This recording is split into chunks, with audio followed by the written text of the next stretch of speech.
Good evening, everyone. Welcome back to the Astro Imaging Channel. I hope everyone's having a nice Memorial Day weekend so far, and we'll have a nice day tomorrow. So we've got a special program for you tonight. Robert Reeves is here, and he's going to talk about NASA's lunar imaging, I can't speak tonight, Lunar Orbiter program. So that should be really interesting. But before we get to that, just touch on the upcoming calendar just briefly. Let me just share my screen here and bring up the calendar.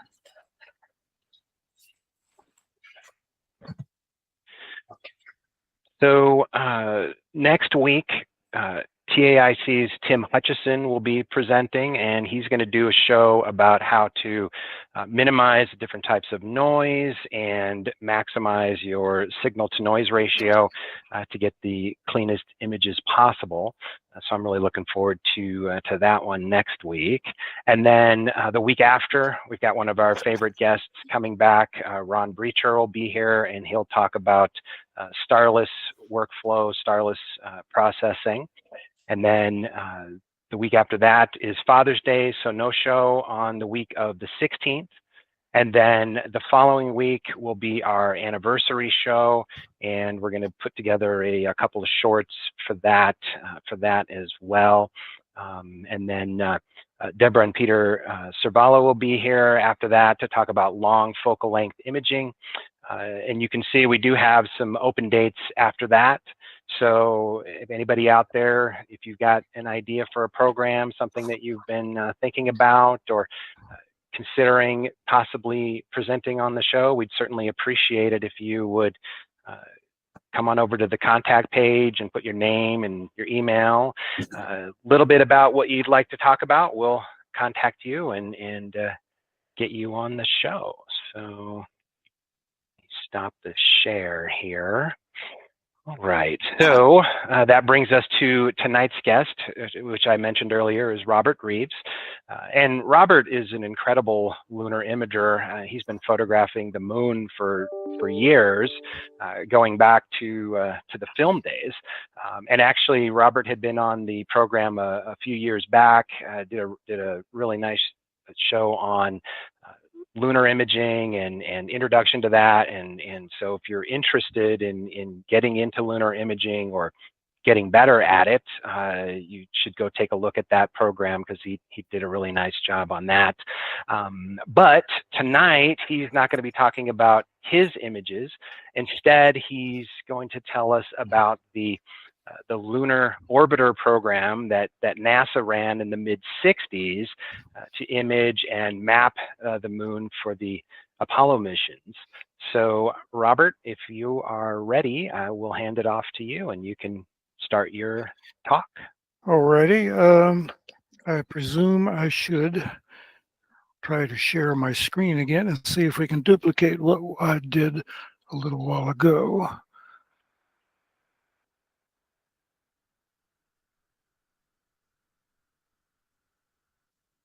Okay, come on.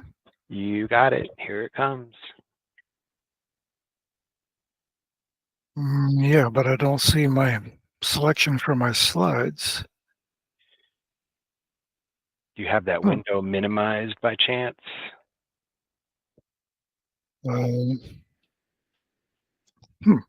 This worked a while ago.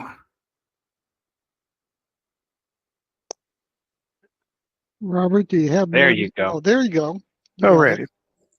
So we're looking at a big stack of photographs, and if you're wondering what in the world has this got to do with Lunar Orbiter, and why am I discussing Lunar Orbiter, here is the whole crux of the thing. Back in the 1960s, late 1960s, the Lunar Orbiter project was designed to put photographic satellites in orbit around the moon to take high-resolution pictures of the moon, practically down to the boulder level, to look for safe landing sites for the Apollo missions. And missions 1, 2, and 3 succeeded in satisfying that requirement. So missions 4, 5, and 6 were released to science and placed in higher orbits. And missions 4 and 5 mapped about 90%, 99% of the moon's surface, the backside and the near side.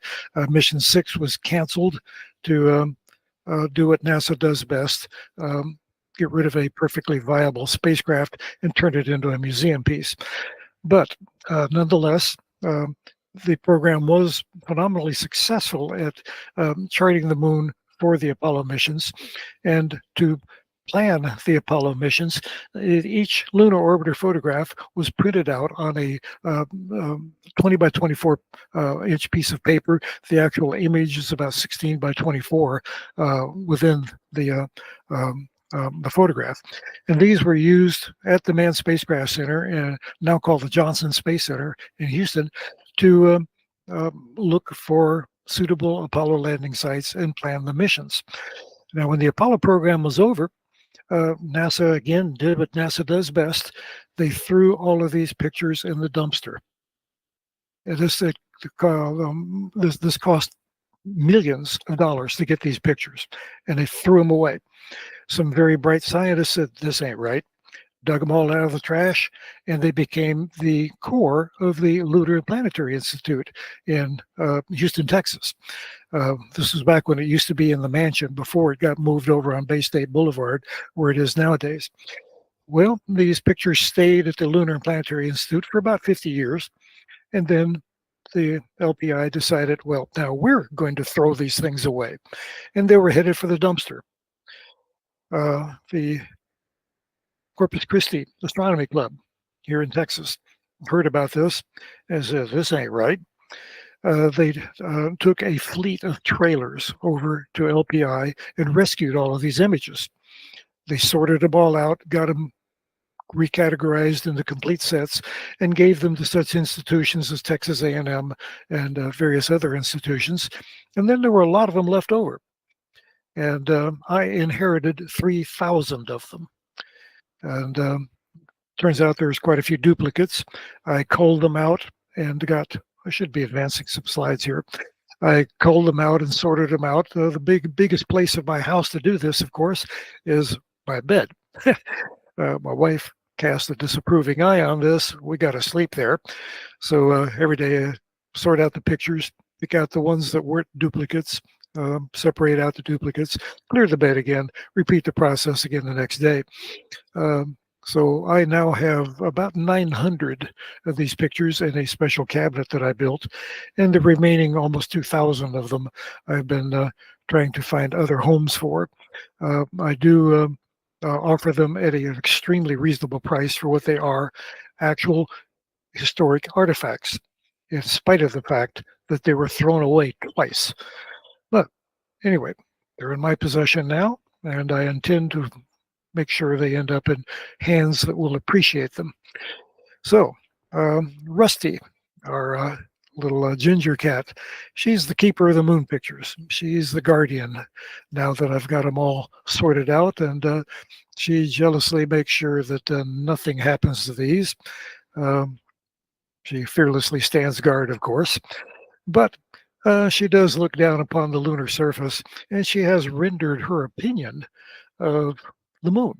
She thinks, whoa, this place makes a marvelous cat box. I'm ready to go. So, getting to the real deal here tonight, now that I have all of these images, people have contacted me to revive the story about the lunar orbiter. I've made presentations to Astronomy on Tap, to various astronomy clubs. I will be giving a presentation to Southwest Research here in San Antonio in July, highlighting many of these images. They'll be on display in the Tom Slick Memorial Library at Southwest Research. So that's how Lunar Orbiter fell back into my life. The Lunar Orbiter program, I'm old enough to remember it well. So let's do a little bit of history here. Basically, I've been in love with the moon my entire life. the earliest memories I have of the moon were watching the moon rise through my bedroom window when I was a child. And today, the space age explorations, like the ones we're going to discuss now, have not stripped the wonder and mystery I felt for the moon when I was young. Indeed, there's a name for people like me. And before you say lunatic, let me stop you right now. The actual term is selenophile, a person who loves the moon. So, NASA, the Air Force, and the Army began their attempts to reach the moon back in the late 1950s, the Pioneer program back in 1958, 59. This happened when I was in grade school. I remember it well. Pioneer 0 blowing up in midair, Pioneer 1 reaching out almost 100,000 miles into space and then falling back, Pioneer 2 and 3 not making it either. Finally, Pioneer 4 escaped Earth and entered solar orbit. But it wasn't until I was in high school, my senior year in high school, that the Ranger program finally succeeded in reaching the moon with a successful moon probe, Ranger 7, in July of 1964. Reached the moon, returned high-resolution photographs, and began the close-up study of the moon. Prior to that, the best we had was earthbound pictures taken through professional telescopes using film, and we remember from those days that that wasn't necessarily the sharpest imagery. But I was definitely an adult. Okay, well, I wanted to advance. Come on. My frame is stuck. We'll have to advance it a different way. But I was definitely an adult. I was in the military, in the Navy, in fact, stationed in Virginia. I was a nuclear weapons technician at the Yorktown Naval Weapons Station. And just up the street from Yorktown is Langley Air Force Base, the Langley Research Center, Fort Eustis, a big complex. Langley Research Center is what the NASA center that managed the Lunar Orbiter program. So the local news there in Hampton, the newspaper was always full of lunar orbiter stories as the entire progression of missions went along. I mentioned Fort Eustis. Between Langley Air Force Base, the Navy base that I was on, and Fort Eustis had the best photo lab for amateur photographers, the amateur photo lab. So I'd go over to Fort Eustis to process my film and do my photography. And occasionally a fellow would come in there and he had these boxes of huge prints, huge paper. We're used to 8 by 10 or 8 by 10 paper. Big would be 11 by 14.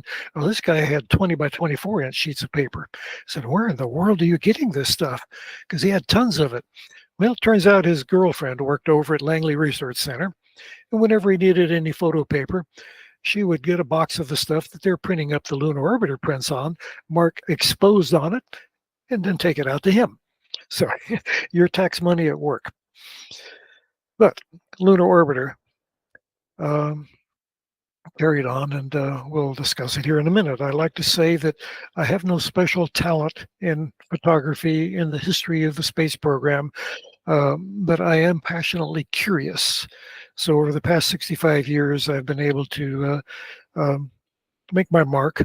I've written 3 books about astrophotography, 2 books about space exploration, 2 books about the moon. One of them, Exploring the Moon with Robert Reeves. My name is pretentiously in the title, is now available on Amazon. Just do a title search. My next book about the moon will be released by Firefly in September. These are the same people that produce the Backyard Astronomer's Guide. So you know this is going to be a really nice book. But moving on, I like to say the moon is my playground, and I invite you to come out and play with me. So the Lunar Orbiter Project is a project that was managed by Boeing back when Boeing could actually build something that worked, and the Eastman Kodak Company back when it was a significant player in the photographic industry. The spacecraft project began around 1964, It was ready to fly in 1966, summer of 1966, when Lunar Orbiter 1 flew. The spacecraft weighs about 850 pounds, stands about 5'5" high, 12 feet across the solar panels. Carries 262 pounds of fuel in those four elongated tanks at the top. The little engine on the top of it can provide about a 2 kilometer per second delta V to enter lunar orbit and then deorbit the spacecraft after the mission was over. All lunar orbiter spacecraft operated on the same frequency. We did not want more than one in orbit at the same time, or there would be a lot of tracking issues. The spacecraft carried a 68-kilometer imaging system in the little aluminum container that the gentleman is poking and prodding on. It also carried micrometeorite detectors to characterize the meteoroid environment around the moon, and radiation monitors to make sure that our astronauts will not glow in the dark. Now, the spacecraft itself.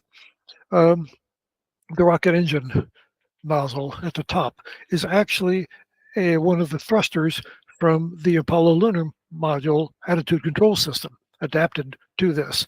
The oxidizer fuel tanks use the same fuel that the Apollo lunar module used.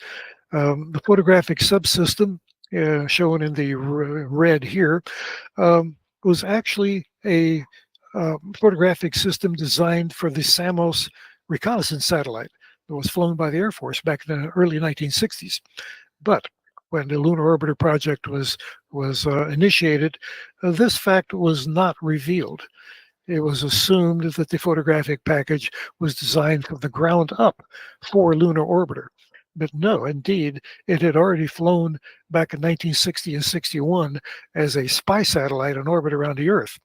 Now, it proved not to be a very efficient spy, but it proved to be a very effective lunar reconnaissance system. So the Samos satellite system Air Force project was terminated, but the photographic package was adapted later to the Lunar Orbiter project. Now we're advancing for some reason. Here we see a close-up of a display model, and the photo package was enclosed in the pressurized aluminum shell, looked out through the two little windows. The wide one is a wide-angle lens, the narrow one is a telephoto lens.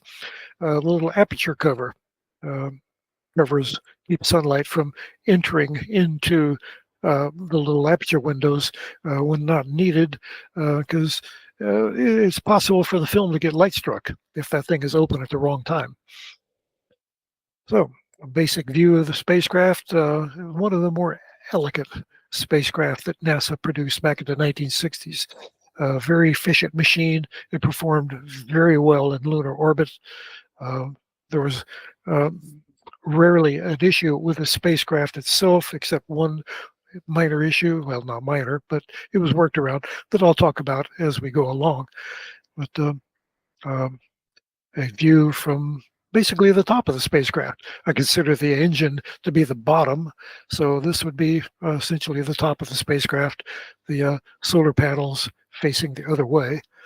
And this is basically how the spacecraft looked in lunar orbit, except the aperture door is closed, as we see here. Now, the photographic subsystem for this thing, these gentlemen gazing at it admirably. I have not been able to determine if this is a picture of the lunar orbiter version of it or the Samos spy satellite version, because they're very similar, but we will see that several pictures show with a significant change. Here we see the same thing. Let me back up. We notice here we see the big lens on the left, the wide angle, the narrow angle one, the small lens on the right. Here we see the same setup. The film cartridge is open. We see the roll of film in it, and all looks pretty normal. Another picture that shows up online still showing big lens on the left, but then we have this little crater. The big lens is on the right. I do not know if this is the Samos spy satellite version of this, but it is distinctly different. The entire photographic assembly is upside down in the tub. We can match electrical connectors with the lunar orbiter version, and the bottom tub is oriented correctly, but the photographic package is inverted.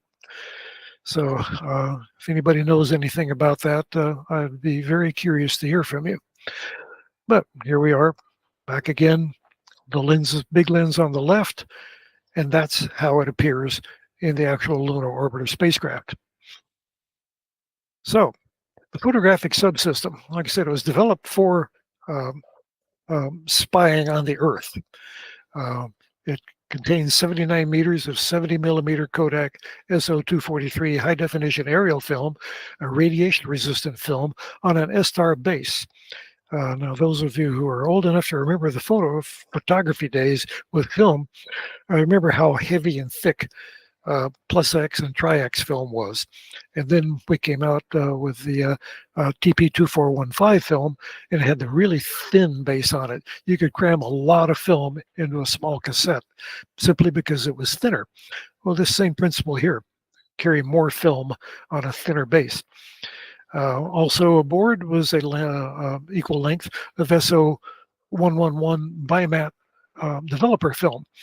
The reason the Kodak package was chosen for the Lunar Orbiter project was the dry development process. All the other contractors proposing photographic systems for Lunar Orbiter used a wet chemical process to develop the film in orbit, and that proved to be quite complex. Whereas the proven bimat system, the bimat film strip is physically pressed against the exposed film. It develops the film immediately goes to a scanner, and then broadcast to Earth. The longevity of the developed negative was not an issue because the spacecraft was going to be crashed into the backside of the moon anyway. So the picture is taken, and within hours it's scanned. So we're not worried about fixing the film for archival quality because the film is going to be destroyed within a matter of months anyway. So you would think that they would come up with some really special photographic lenses for something like this, but in actuality, the spacecraft used commercial lenses. The wide-angle lens was an 80 millimeter f2.8 Schneider Kreuznach lens made in Germany, a common photographic item. The telephoto lens was also a commercially available 610 millimeter f5.6 lens manufactured by Pacific Optical here in the United States. I have tried to track down Pacific Optical, see if they're still in business, whether they merged with somebody else, whatever happened to them, to get more details about this. But all I find is examples on eBay of Pacific Optical lenses that were made back in the 60s. So the company that made these may not exist anymore. Now, the shutter speeds, relatively slow, a 25th of a second, 50th or 100th of a second, depending upon the lighting on the moon. There was a motion compensator built into the system that actually moved the film platen during the exposure to compensate for the movement of the spacecraft or the movement of the field of view underneath the spacecraft.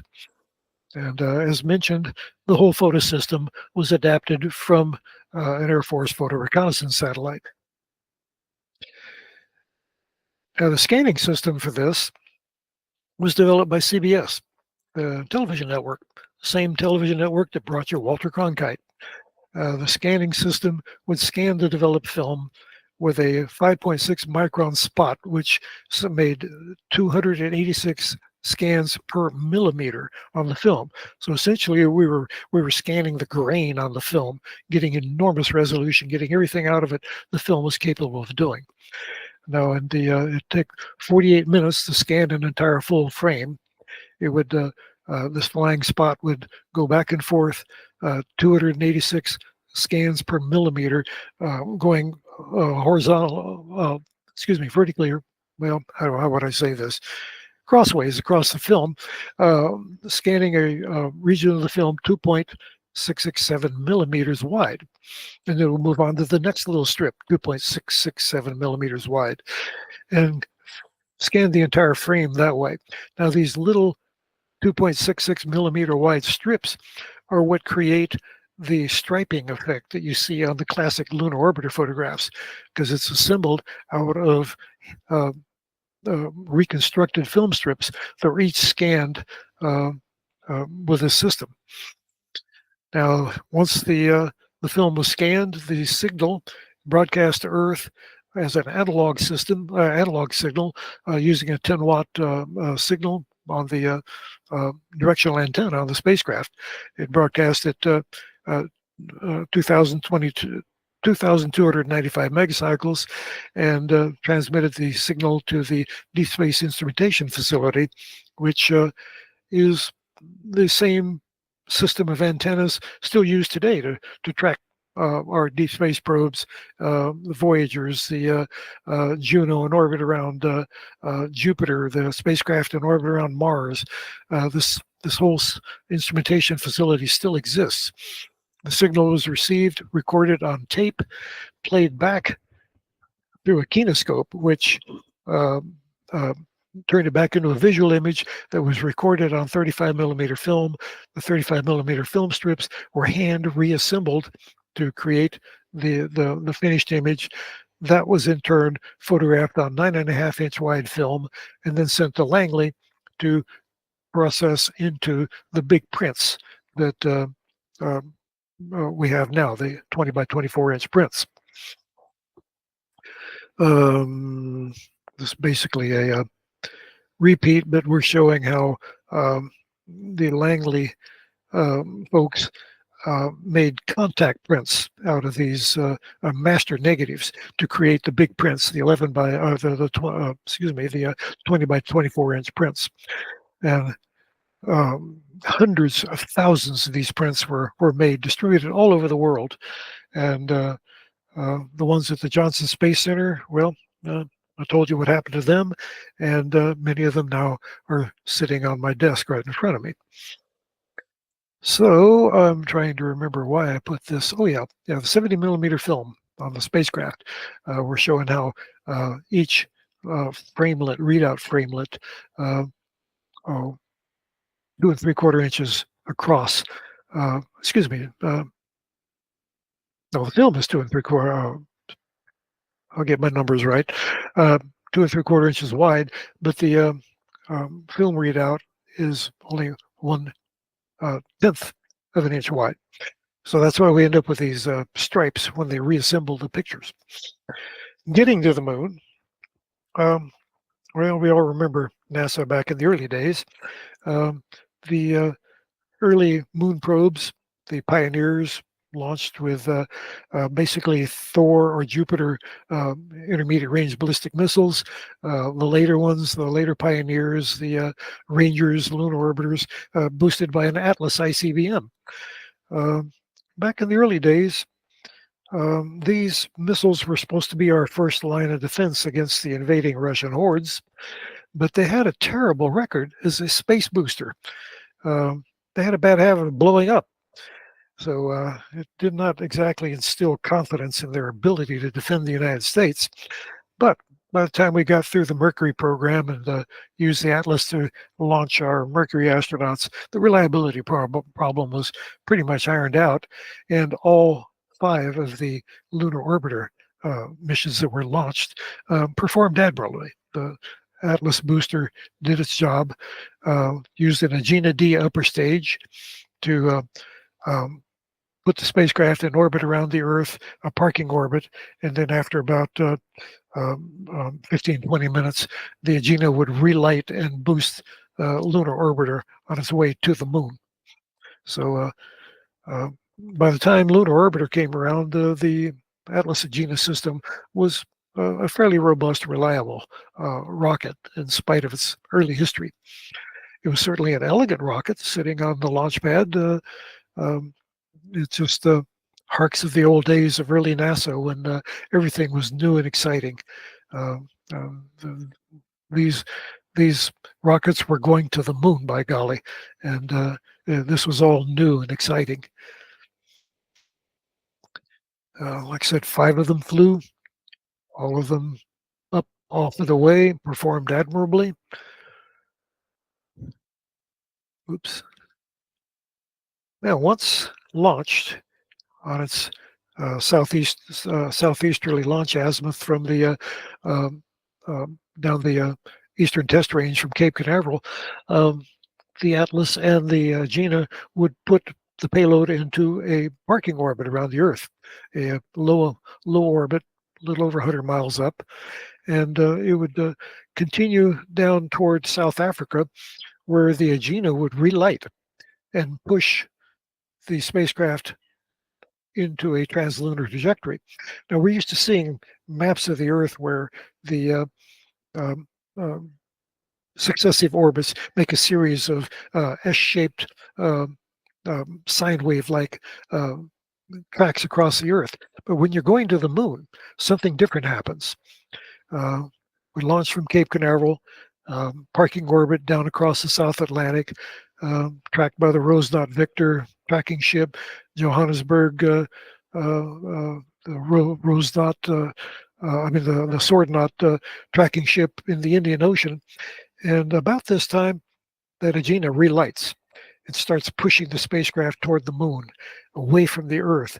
So no longer is the spacecraft sweeping from west to east. It is now climbing rapidly. And because of the rotation of the Earth, we get this curious effect where it seems to dogleg the ground track and go backwards. But it's actually going up is what it's doing. The dogleg is created by the rotation of the Earth as the spacecraft is rising higher and higher above the Earth. Now, the Deep Space Instrumentation Facility I mentioned, a critical part in the Lunar Orbiter program, because we needed very sensitive antennas to receive this weak signal from the moon very reliably, static-free, to get a good, clean image from the spacecraft.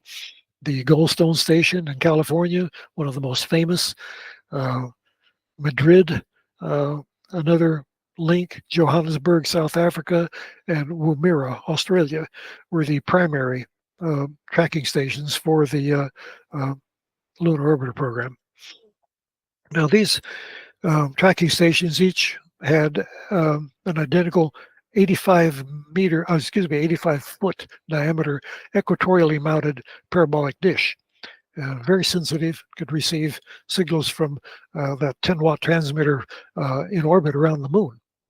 And whenever you used to see these big dishes tracking something across the sky back in the early 60s, you know something really cool was happening in outer space.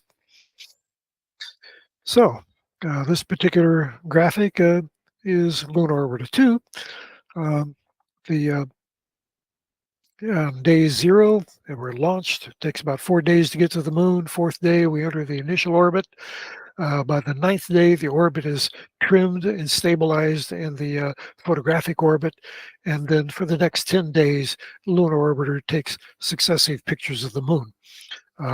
The spacecraft was capable of taking a little over 200 photographs per mission. And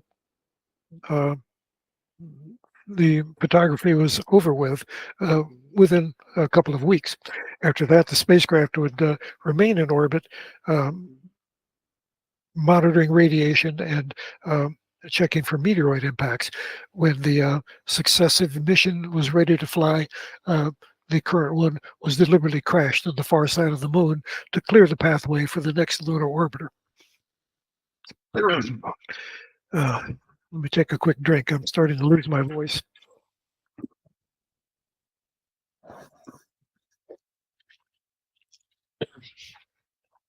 Now, NASA had plans for Apollo, and but not exactly sure where to land it.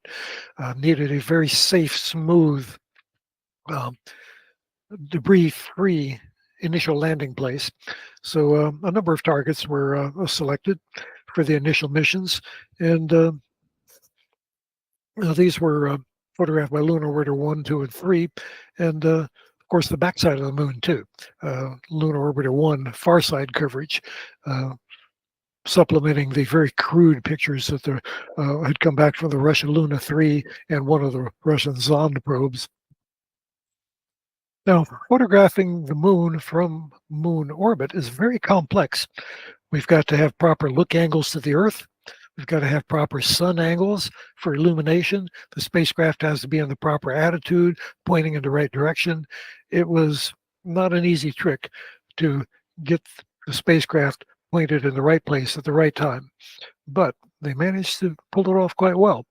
The look angles were very critical.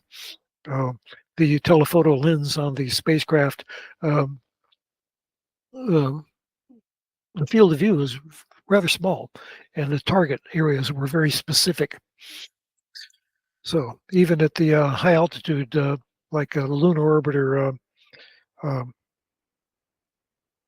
4, the perigee altitude, 2,800 kilometers.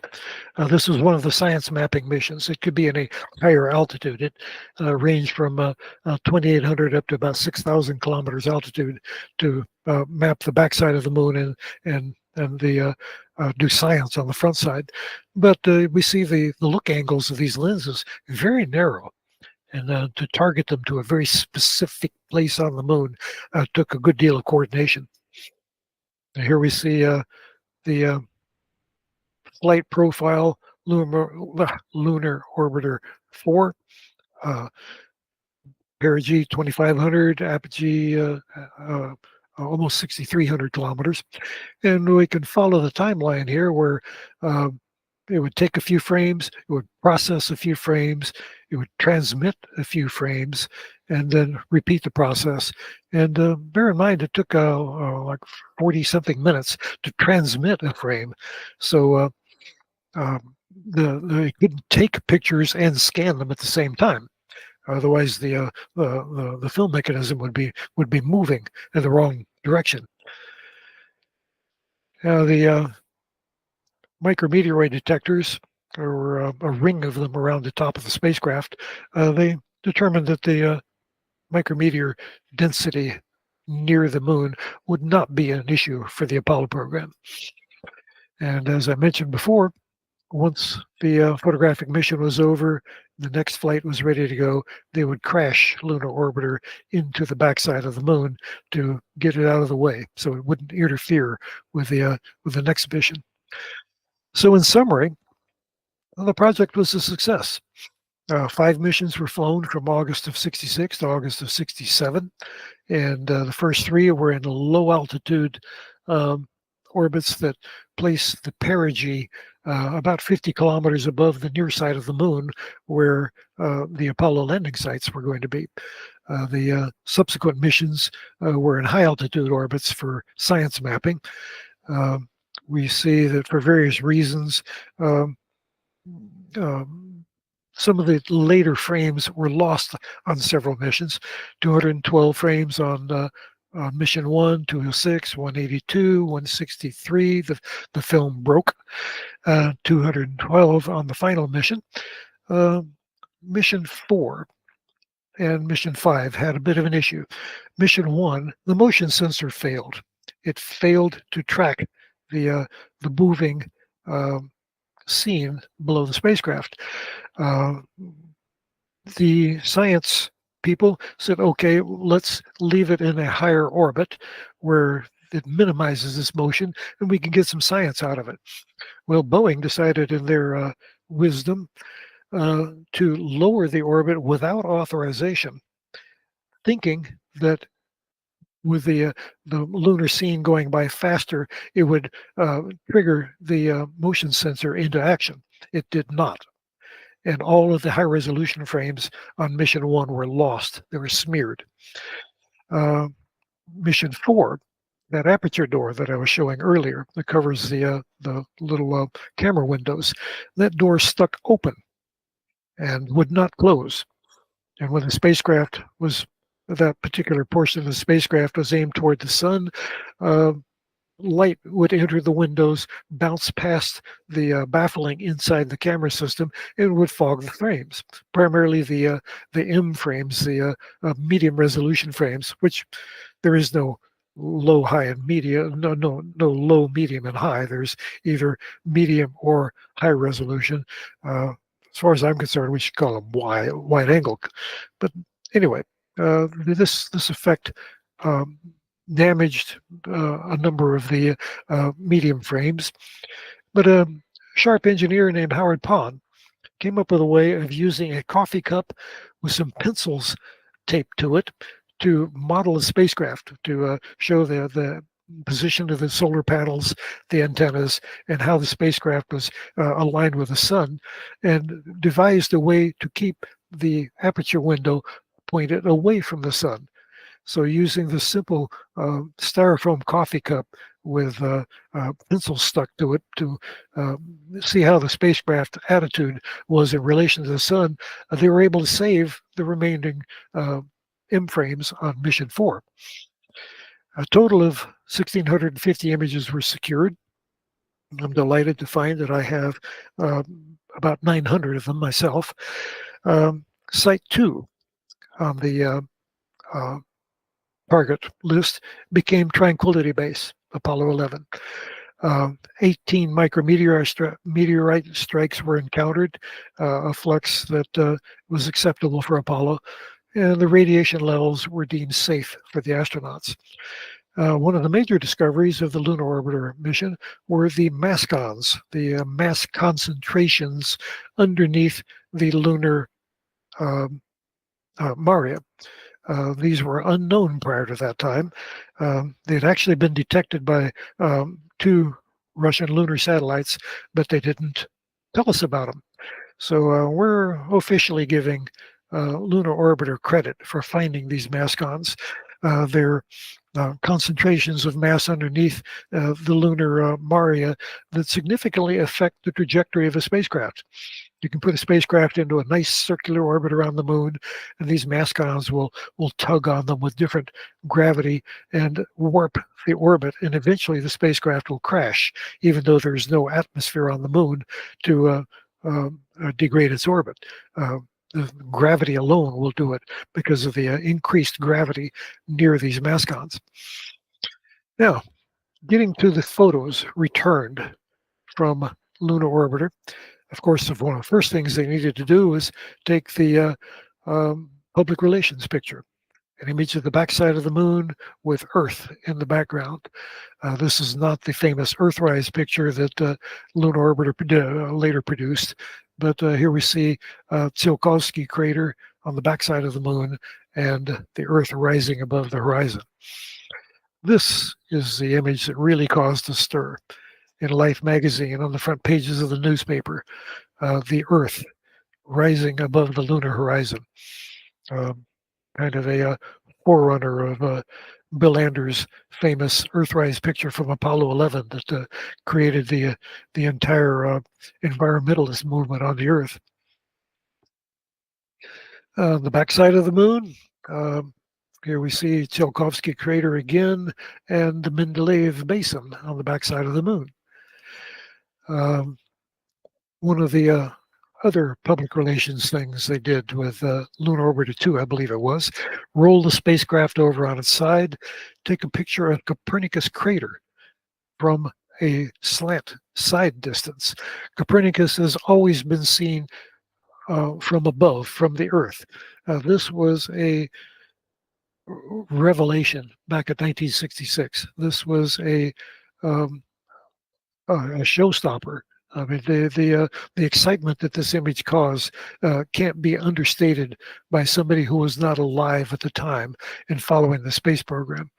In the foreground, we see the overlapping craters Falth and Falth A, and then back beyond Copernicus crater, and then using one of the high-resolution images, looking into the pit of Copernicus and seeing the terraced walls collapse down into the crater.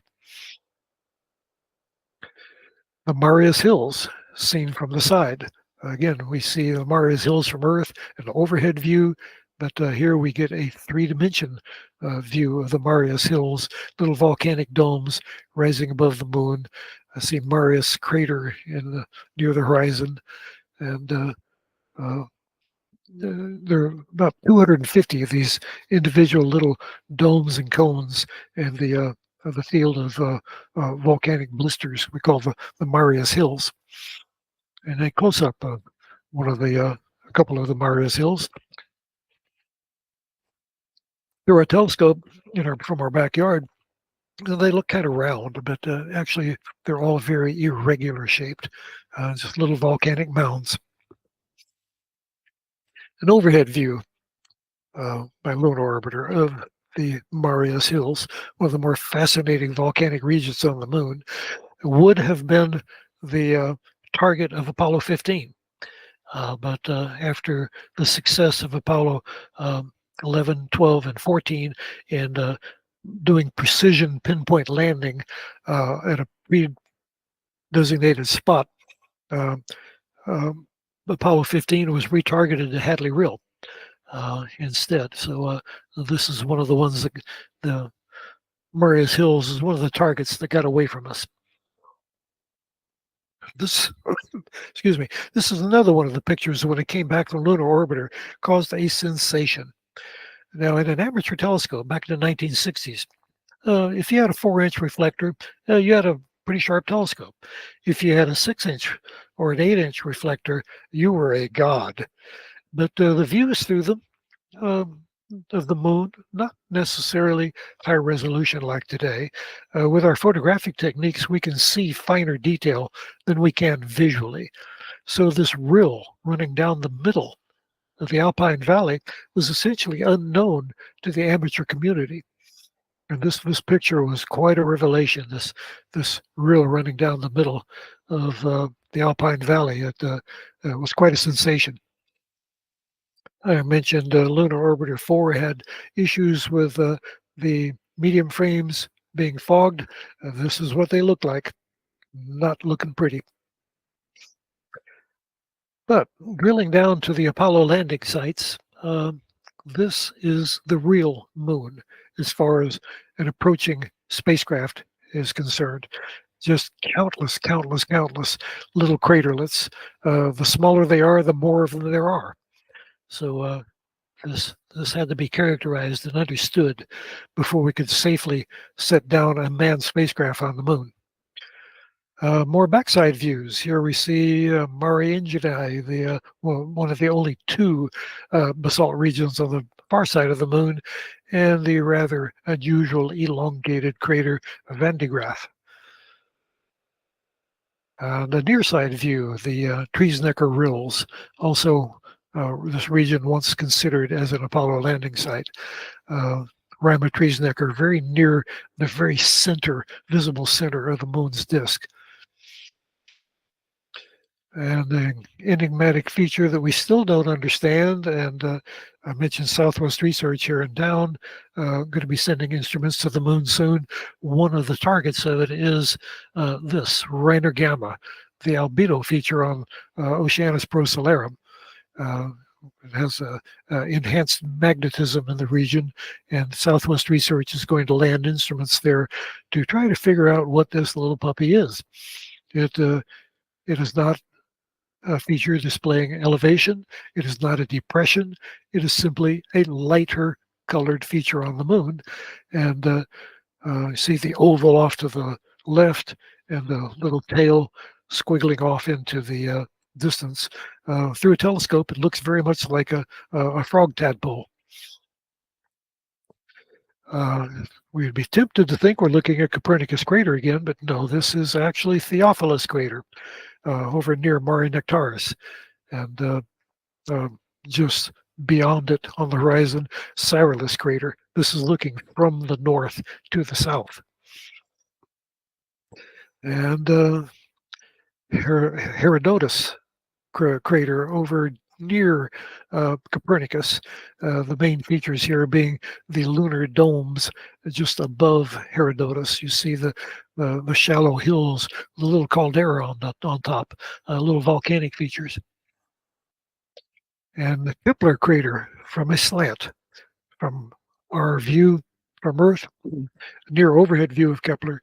It's a magnificent rayed crater with very distinct spiked rays off to the west and a broad fan of rays to the east.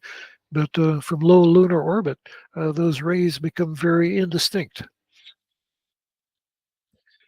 Getting up to the lunar poles, we see this area of the moon from Earth at a very slant angle. Up at the upper half of the image, we see the basically four-leaf clover shape. We call this Meton crater, and I call it my lunar four-leaf clover, my lunar good luck charm. Now the views of Ptolemaeus, Barzachel, and Alphonsus crater in the center by Lunar Orbiter 4 and 5, not that different than what I get through my telescope here at home. If you put my picture with this side by side, it'd be very, very similar. But then again, Lunar Orbiter was 6,000 kilometers away, whereas I'm 400,000 kilometers away. So I think I do okay. A look at Chicard crater down in the southwestern quadrant of the moon. We see it as a very elliptical, foreshortened feature, but from overhead, it's a round crater, one of the largest on the near side of the moon.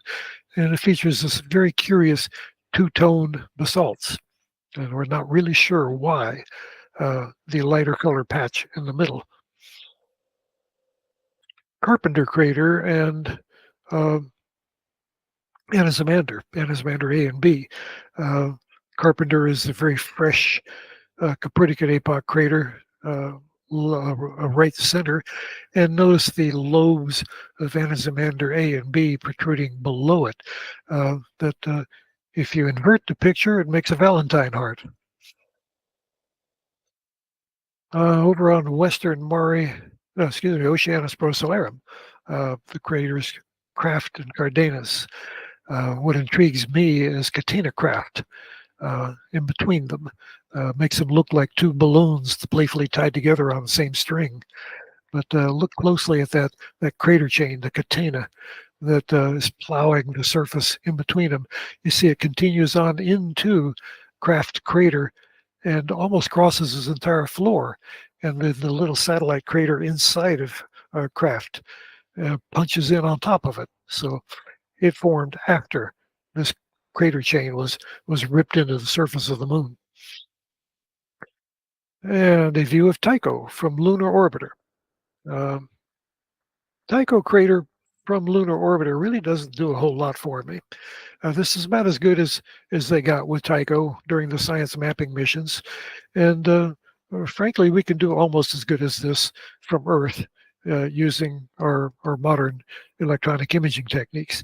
Of course, Lunar Reconnaissance Orbiter in orbit around the moon now has done a much better job, and we can see amazing details in Tycho. But Lunar Orbiter's image of it, like I said, it really doesn't ring my bell very much. The inside of Batavius crater. We see that on the near side of the moon in our telescope, and we see the reel extending to the upper left and the upper right, clocked a little bit different from our earthly view, and it makes Batavius look like the face of a clock, reading about 20 minutes to 12. Oops. Copernicus crater from orbit. I cheated with this picture. This is actually a photoshopped composite of several lunar orbiter pictures. None of them were able to show the entire crater. Well, this doesn't either, but it shows a lot more. And the neat thing about compositing multiple lunar orbiter pictures together is that Photoshop eliminates the little black lines, the striping from when the original images were reassembled from the photo strips. And the inside of Gassendi crater, again, a photoshopped combination of about 5 overlapping images. And the same with the ghost crater Prinz near the Aristarchus Plateau. And I've always been fascinated with Rima Prinz, the pitchfork-shaped rills flowing downhill. The inside of Hevelius crater, floor-fractured crater, crisscrossed with rills. And a high-altitude view from one of the science mapping missions, giving us a glimpse of the Mare Orientale, the Oriental Basin. And I believe I've got a better picture of that coming up here quick. We're getting close to the end of this. Messier and Messier A craters two craters formed by the same impact. Asteroid struck the moon at an angle, ricocheted downrange, hit again, and created Messier A. And another view of the backside of the moon. Not very many Maria on the backside, mainly just crater on crater on crater on the backside. Craters Heaviside and Keeler being the primary features here. And the Mare Austral near the center. We only see a portion of that from the Earth. It wraps around the far side of the moon. Mars Smithi up at the top. And again, the Tsiolkovsky crater over on the far right near the limb. A composite of the Aristarchus Plateau, the Aristarchus crater, Schroeder's Valley, the volcanic pit of Cobra Head at the head of it, where molten lava used to well up from this and flow down Schroeder's Valley. The Apollo 15 landing site, Hadley Rill. I mentioned that this was retargeted from the Marias Hills to the valley just west of the Apennine Mountains.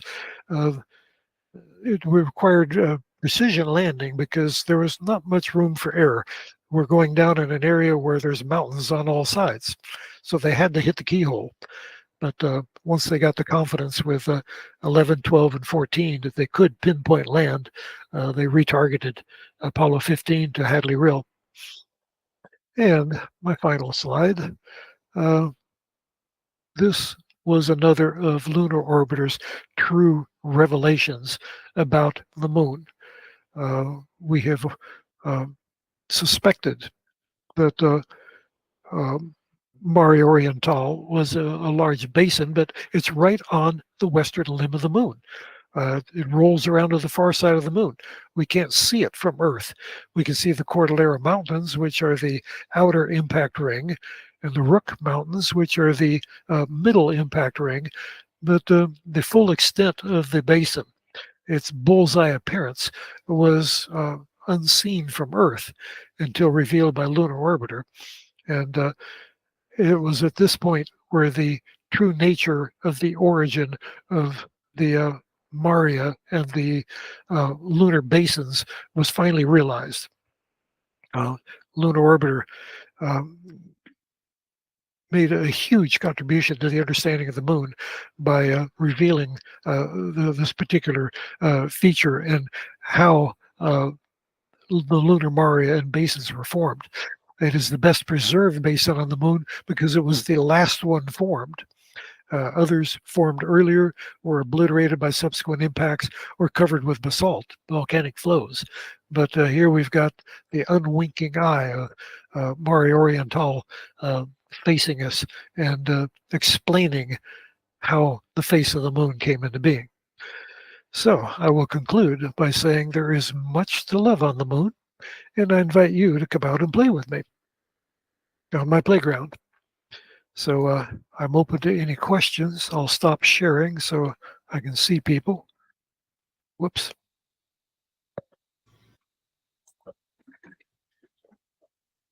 Well, that was fascinating, Robert. Thank you so much for that. You're welcome. I always love talking about the moon, and the history of space exploration is another passion of mine.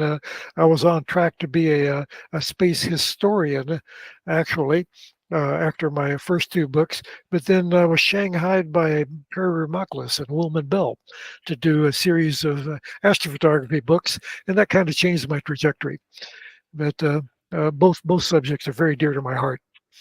Well, and that passion that you mentioned in your earlier slide is obvious, no doubt about that. So, and I'm impressed by the use of technology that at least I had no idea existed in the mid 60s. So scanning film and broadcasting it back to Earth.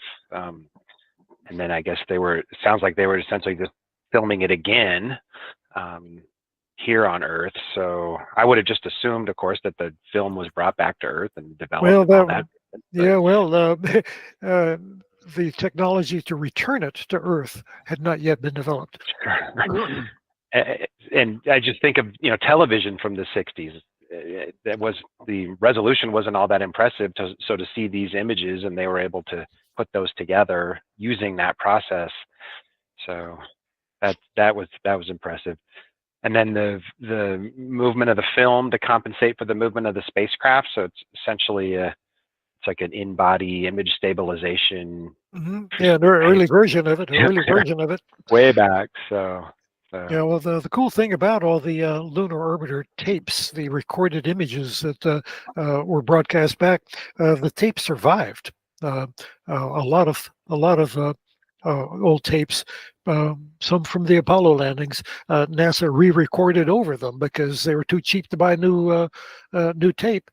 So we lost some of that historic footage, but the lunar orbiter tapes survived, and they were able to go back over them and reprocess them, eliminate all the stripes and the artifacts that you see in the pictures that I was showing, and greatly increase the resolution of the original lunar orbiter photographs. So now they're rivaling those that are being produced by Lunar Reconnaissance Orbiter today.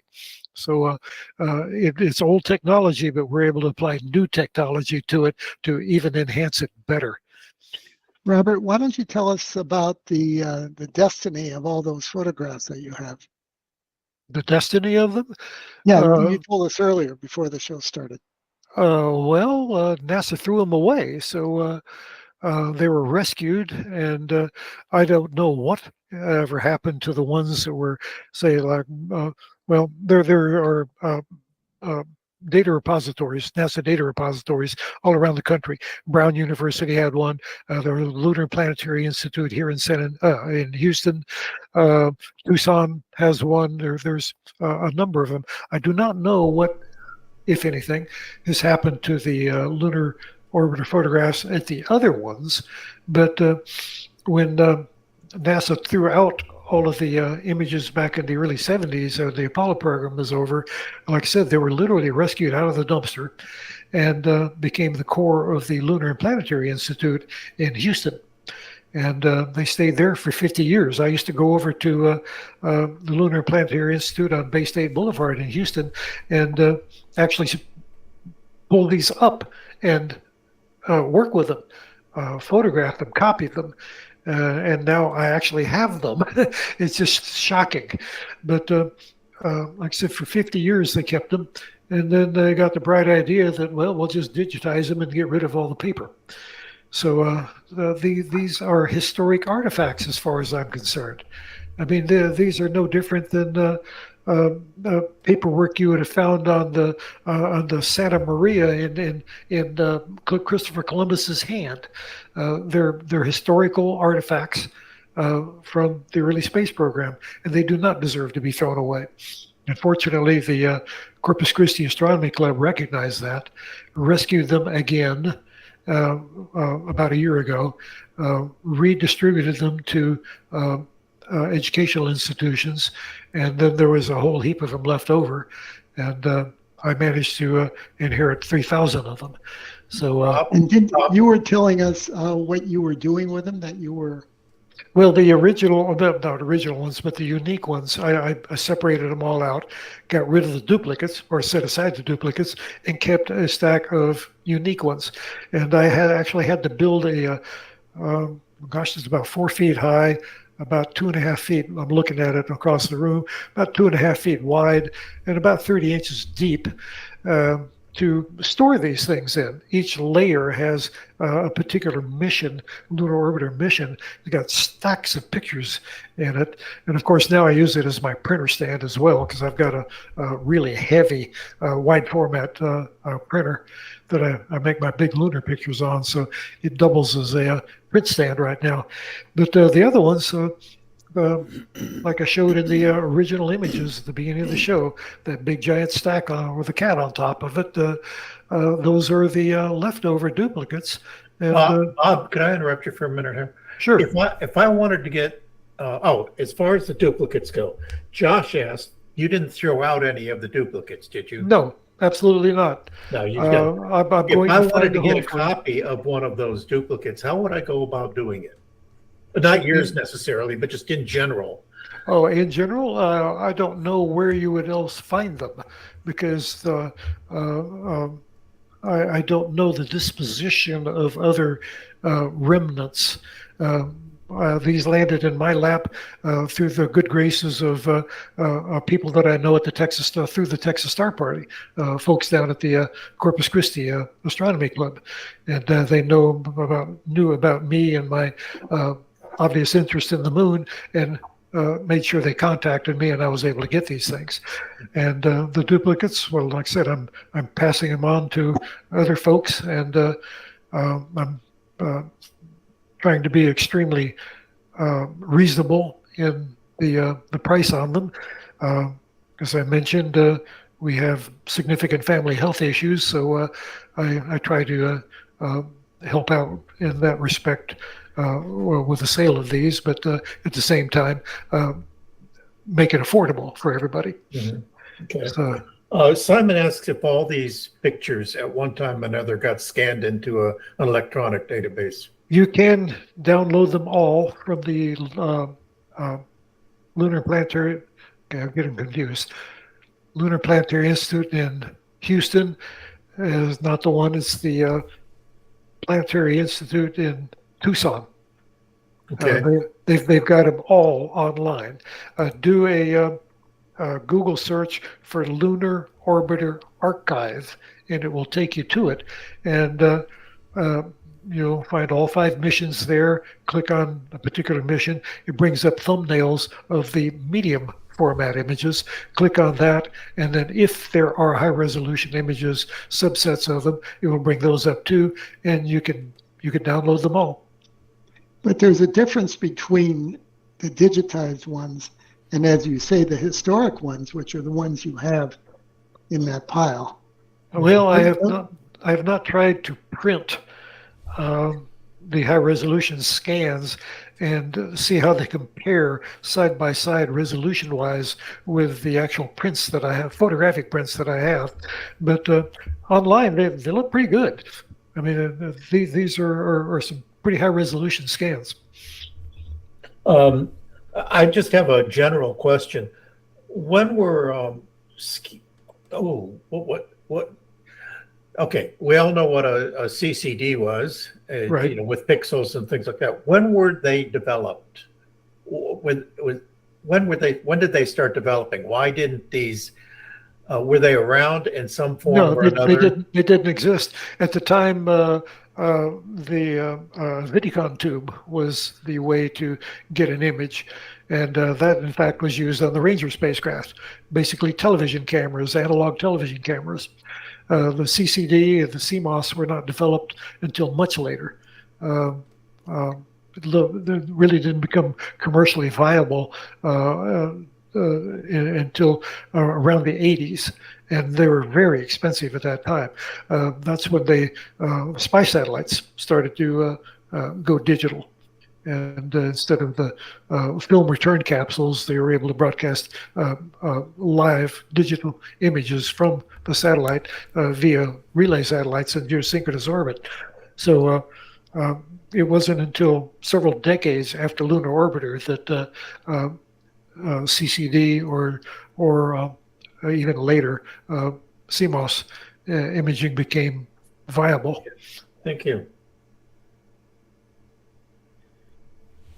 Well, it's impressive that we have this collection of images considering the time, the technology that was available, everything that they went through. So, well, it's a serious chunk of space history as far as I'm concerned, and I'm very delighted that these were saved and that I can get them into the hands of people who appreciate them for what they are.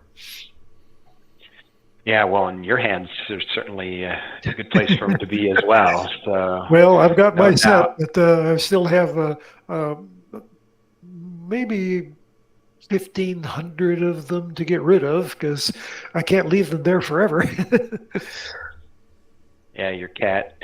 Well, maybe your cat will let some of them go. It seemed like she was pretty attached to that pile. So. They go for the high spot. All right. Well, it looks like we got all the questions, and there were just some other comments. People really enjoyed the presentation. Glad to hear it. So, again, we thank you for coming on. And with that, we can sign off for tonight. So, All right. We'll see you all later. It's all been right. fun. Bye. Take us out, Terry. Good night, everyone. Good night, everyone.